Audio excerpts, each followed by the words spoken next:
Hi, gang. I think I'm on right now, which is great.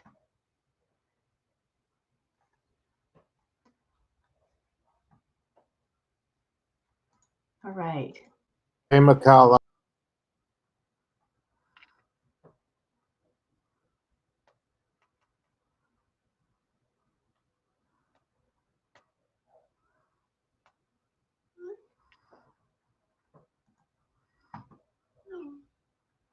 Okay. I was double checking to make sure I was doing things correctly here. It's a little like talking to myself because I can't hear you guys chatter with me.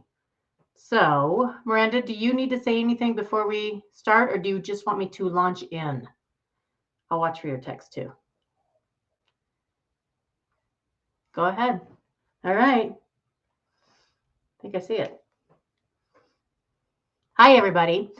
Um, I think because I can't necessarily see a whole lot aside from what's happening in chat, which I'll try to keep my eye on, but Miranda's also offered to help me look for that.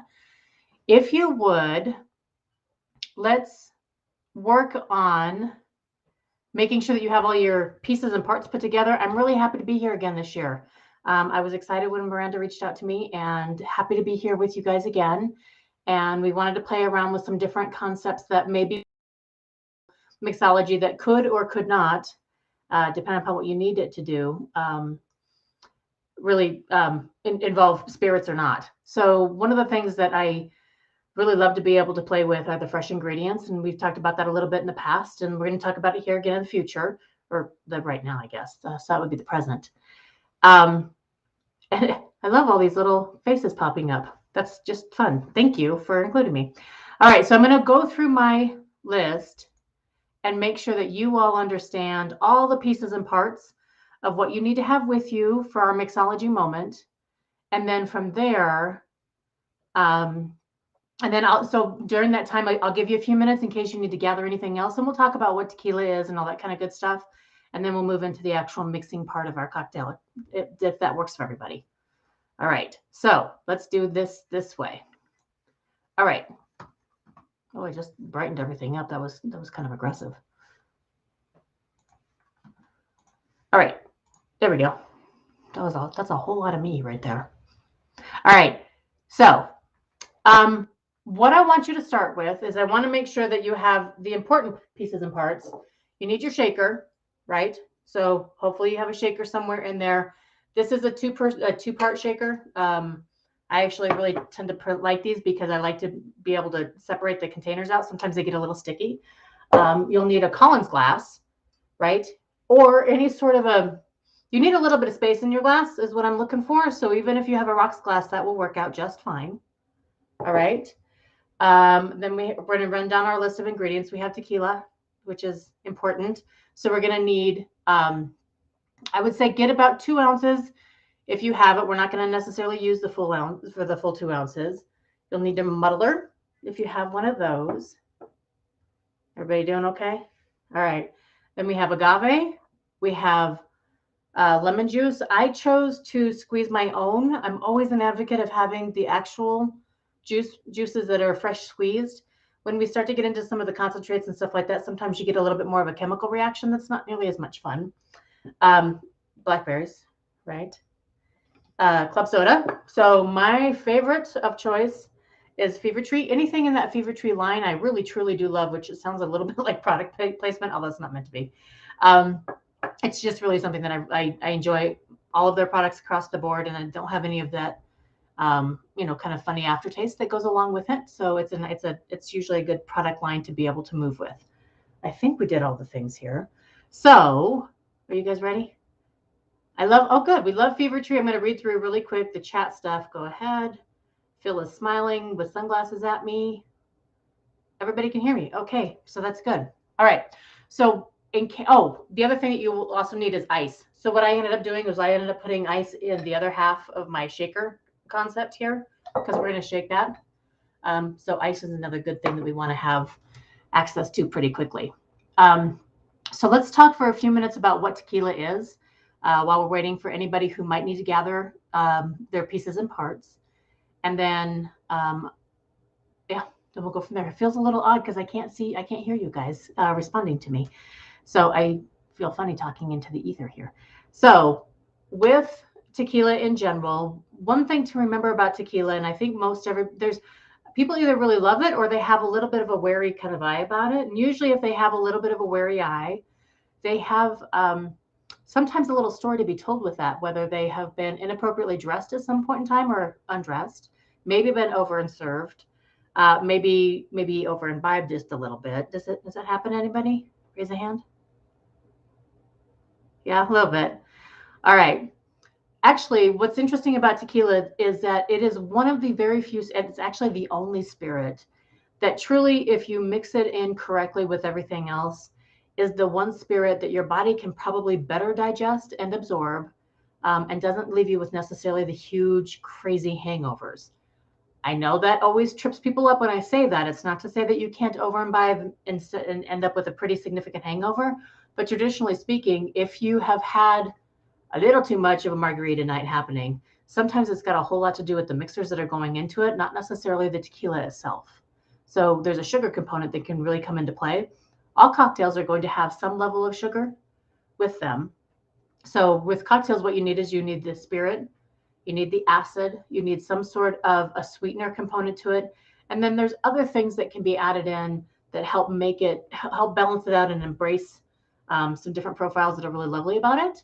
But really, truly, you need to try to keep your cocktails as simple as possible. And it's the same thing when you're, not making the spirit component of it and you're just working with the juices. The more naturally we can go, the better we can go, rather than having, some pretty intense chemical components to it. So let's go ahead and start making our cocktails. Actually, if a couple of you in the general chat could pop on and let me know that may be a good way to go here, that would be fantastic. Miranda, are you ready for that too? Checking all the things.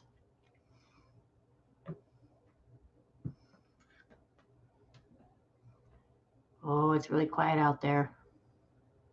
I got a thumbs up from Miranda. Now, do you guys see the little, oh, and then Christine, I want to say, it doesn't pop up your full name. Okay, so it looks like I'm going to go ahead and start a little bit. So I'll kind of move a little bit not quickly, slowly, so that people can kind of keep up. Oh, there's Phil. Hi, Phil. Hi, how did that happen? I don't know, but it's kind of magical because then I'm not talking to myself. I'm glad I could join you. Me too. All right. Well, so I'm one drink in already, but that's okay. Oh, yeah. What you got in your cup there? A little tequila. Okay. A little tequila. All right. All right. So with tequila, let's spend a couple more minutes. Let's spend a couple more minutes talking just about tequila. There's a couple of different styles. So tequila is made from it's part of what we call the MESCAL, mezcal line. Just like, whiskeys are going to be part of the grains and cereals line. Tequila is part of the mezcal line. Underneath that big umbrella, we have tequila, we have bacanora, we have sotol, we have mezcal, MEZCAL. And what's interesting about all those different profiles is that they give you very different flavors. If you're a wine drinker, for example, only drinking just tequila is a little like only drinking just Chardonnay, right? Or just Merlot. There's lots of other styles underneath that are kind of fun to explore. So mezcal is the big umbrella. Underneath that are things like tequila. In order for something to be tequila, it has to be from one very specific region, which is actually, there's 5 regions down around the city of Tequila. And it has to be made with 100% blue agave. But the agave plant is also very diverse, several hundred different species of that.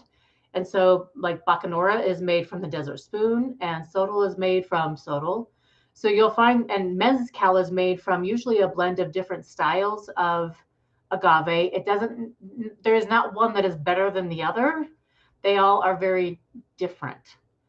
So with tequila, so the one thing that they do have in common though is aside from the different plants that they're allowed to make that with, you're also going to have different levels of aging and different styles of aging. So a silver or a blanco or a white, same level on any of the mezcals. Those are going to be the what we would consider to be sort of the purest of the form of those. So once you go through the tequila making process and they go through the aging process a little bit, what they're going to end up doing is bottling pretty quickly. So you might see a blanco or a silver that has spent a little bit of time hanging out, but for the most part, once the spirit is ready to go, they bottle it. If you see something like a blanco that has been aged for 3 months in oak or something like that, what that means, but it still looks white, they've charcoal filtered that, so it pulls all the color out of it that it would have extracted from the barrel that it hung out with. So your first level, which most people is what they put into cocktails, is the blanco. The next level up is the reposado. Reposado means rested. So that means that there's a certain amount of time. So it has to be rested in oak. So hanging out after it's been distilled and created into the spirit, it has to hang out in the oak for about a year. But actually, it's 11 months and 30 days, not longer. They have a lot of rules about that. So it'll hang out for that amount of time. And then that's what it's a reposado. And then if it hangs out another year on top of that, then that's moving into anejo, Anejo. And you start to move up in price points there. And the reason you're starting to do that is just because the real estate that it takes to hang on to the spirit that long and just let it age in a barrel. Then you can get beyond with extra anejo, which means it's going to go beyond that 2 years. And your price points will, again, continue to go up. One of the reasons that tequila is more expensive than most other spirits is because when you harvest the plant, you're actually taking the life of the plant. So the agave itself takes about 7 years to reproduce into something that can be made into a tequila form again. So it's not like you harvest every fall like you do with something like wine or cereals or something like that. You actually take the life of a plant. It just takes time to rebuild that. So that's a little geekiness for you. You're welcome. Oh, there's Phil again. I'm back again. I don't know how you do it, but I think it's magical. Hey, I heard of this. This stuff is really good. Little Don Julio. Yep, I have heard of it. 70. I was introduced to it like a couple of months ago. It is unbelievable. Tell me why it's unbelievable. What do you love? Yes, I like the fact that it's just such a smooth flavor to it. I just do it over rocks, and it's just amazing. And, okay. Not that I give up my Patron. Don't get me wrong, but okay. But you need another hand with another bottle somewhere in there. I'm just sure of it. But it looks like you really do treat you. It sounds like you. It looks like you really do kind of stick into the silver line. If you have whiskey drinkers, traditionally they end up liking, really truly preferring a little bit more of the reposado and anejo styles because they do spend some time in wood. So you get some of those whiskey profiles that can come along with hanging out in wood. All right, so let's go ahead and make a cocktail because I've been talking a lot. You ready? Phil, your hair is crooked. I better tap myself off. All right, so let's go ahead. What I'd like for everybody to do is I would like for you to grab the bigger end if you have a dual or if not just the bottom end of your shaker. Okay. And the first thing we're going to do is we're going to muddle. So you've got your blackberries, right? So I'm going to put my 3 blackberries, 1, 2, 3, into here. And I'm going to use my muddler. That's what this is here. To muddle that. I am not trying to juice the daylights out of all of this, right? So basically, actually, as we're going through whether you're doing putting tequila in or not, that's going to be the big difference between the drinks. So, for those of you who are not adding in tequila, you just skip that step. So everybody grab your muddler. See, you can see my blackberries down in there. We're going to muddle. And it only, really, truly, you're only trying to kind of break them up a little bit. So give it like 2 or 3 little squishes, right? You're not trying to macerate it. It's not, it's okay. All right. Then from there, we're going to go ahead and add in our ice, right? So go ahead and dump that in. If you are doing something like mint or something like that, I'm always cautious about how much you muddle because you're going to really tear it. What you're trying to do with something like mint or basil or any sort of an herb, which we're not doing tonight, but it's just a little FYI.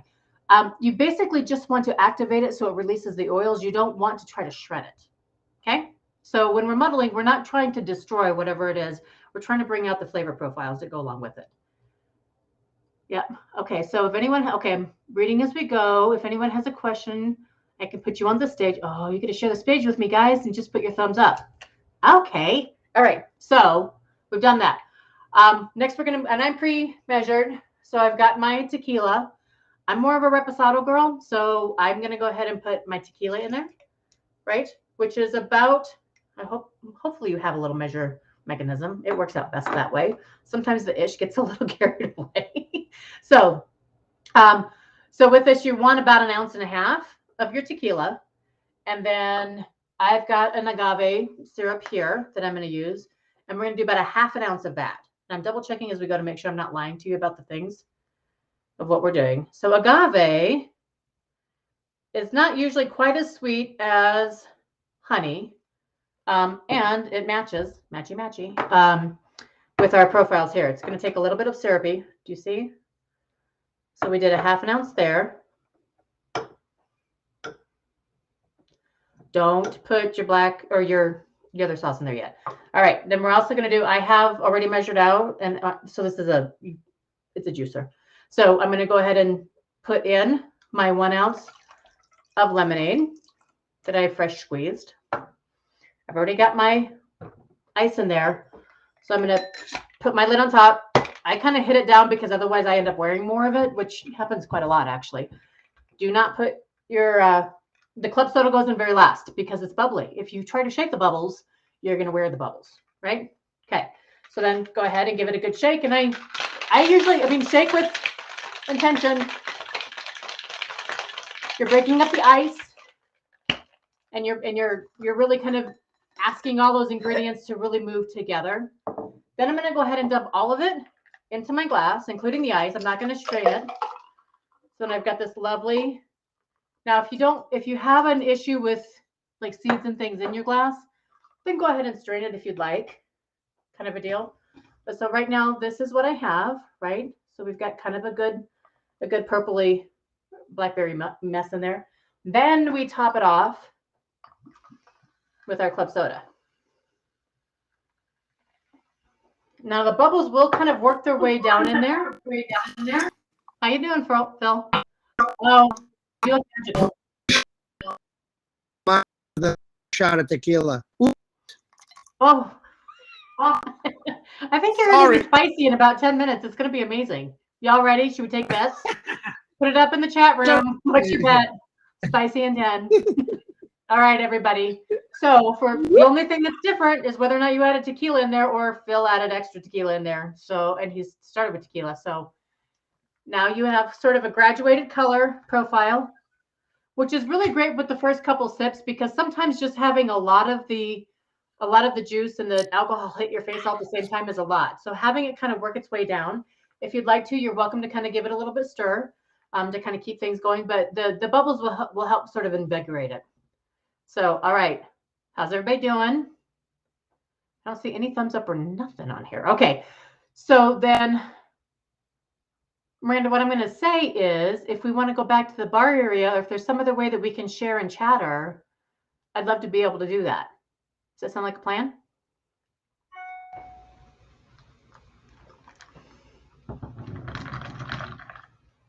Maybe. We got a thumbs up.